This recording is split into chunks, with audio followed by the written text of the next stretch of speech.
They called it the hill that eats men.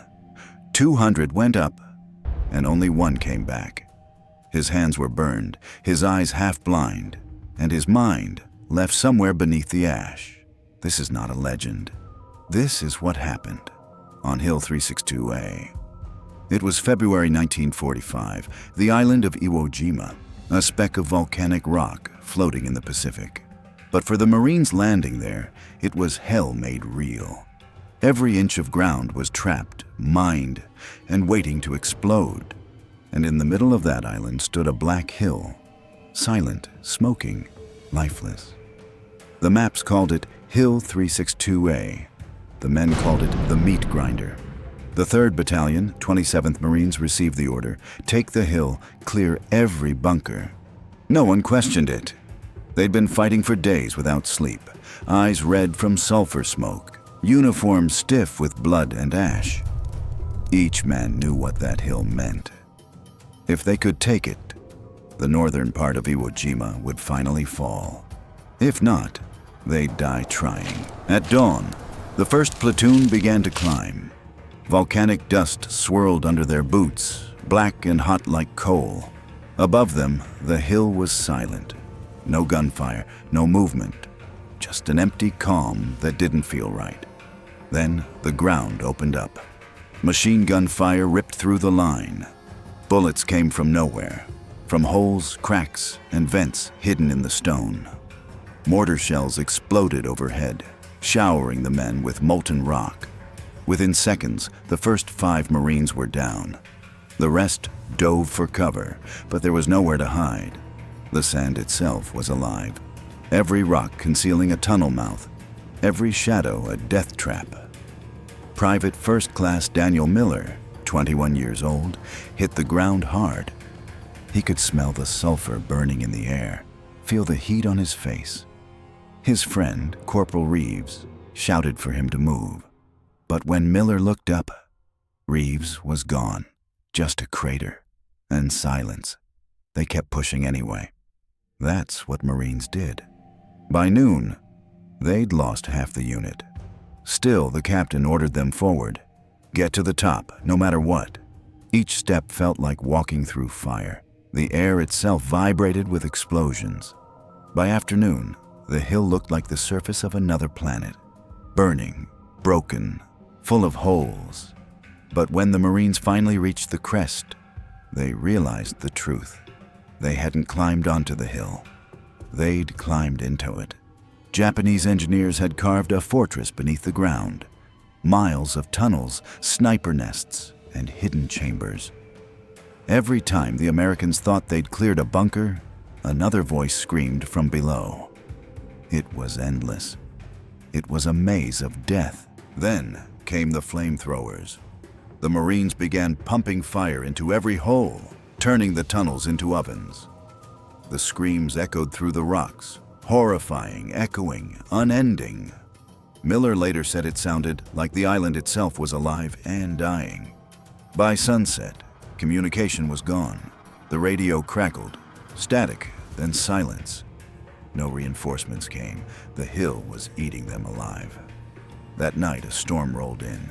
Rain hissed against hot stone, turning ash into mud. Bodies slid down the slopes, American and Japanese both. Miller crouched beside what was left of a trench, clutching his rifle tight. He could hear voices below the ground, speaking Japanese, whispering, moving. He didn't know if they were real or if his mind was slipping. Then, around midnight, an explosion tore the hillside open. The blast threw him backwards. His helmet flew off, ears ringing. When he woke up, everything was quiet. No gunfire, no shouting, just the smell of smoke and blood. He looked around. Everyone was gone. For hours, Miller crawled through the mud, searching for anyone. He found pieces, helmets, dog tags, burnt boots, but no living men. His canteen was empty. His skin blistered. He was alone. At dawn, Japanese soldiers began moving again. They were checking bodies, finishing off the wounded. Miller froze among the corpses, barely breathing. He could feel footsteps near his face, boots crunching over ash. When they passed, he crawled toward the edge of the hill, dragging himself inch by inch.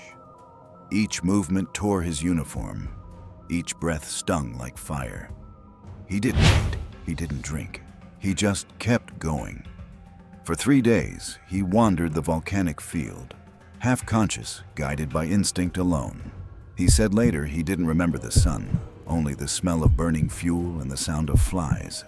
Finally, on the 3rd morning, a rescue patrol spotted him near the shore, covered in ash, eyes glazed, hands shaking. The medic asked him, "Where's your unit?" He stared blankly and whispered, "The hill kept them." When Miller was evacuated, doctors said he shouldn't have been alive. He'd lost half his blood, suffered 2nd-degree burns, and hadn't eaten in 72 hours. But his heart kept beating. He survived the hill that took everyone else. Of the 200 Marines who climbed Hill 362A, only Miller returned. The others were never recovered, buried inside the tunnels they'd fought to destroy. After the war, engineers found the remains of over 600 Japanese soldiers still sealed inside. Their guns rusted, their uniforms turned to dust, but their positions showed they'd fought to the very end. Years later, when Miller was interviewed for a documentary, the reporter asked him, "What do you remember most about that hill?" He didn't speak for a long time. Then he said quietly, "It's still burning." The reporter thought he meant the memories, but Miller meant something else. Even 20 years after the war, the soil on Iwo Jima still steamed from beneath. Sulfur gas rose through cracks. The earth never fully cooled. Locals said that at night the hill glowed faintly red, like coals under ash. Miller never returned to Iwo Jima. He spent the rest of his life in silence. No medals on his wall. No stories told. In his letters, he wrote just one line again and again. "The hill took everyone. It gave me back, but not all of me." He died in 1982. On his gravestone, there are no ranks, no awards, just a single phrase engraved by his daughter, "The last man from the hill." Today, Hill 362A is overgrown with grass. Tourists walk past without knowing. They take photos, laugh, and move on, never realizing that beneath their feet lies a tomb. When the wind shifts, a faint smell of sulfur rises. The locals say it's just the volcano, but the old veterans say something else. They say it's the breath of the men who never left. They say the hill remembers. And sometimes, if you stand there long enough, you can still hear the whisper of boots moving through ash, the echo of fire in the dark, the ghosts of the 200, and the one who came back. Their story ended on that hill. But the ground still breathes, because some fires never go out.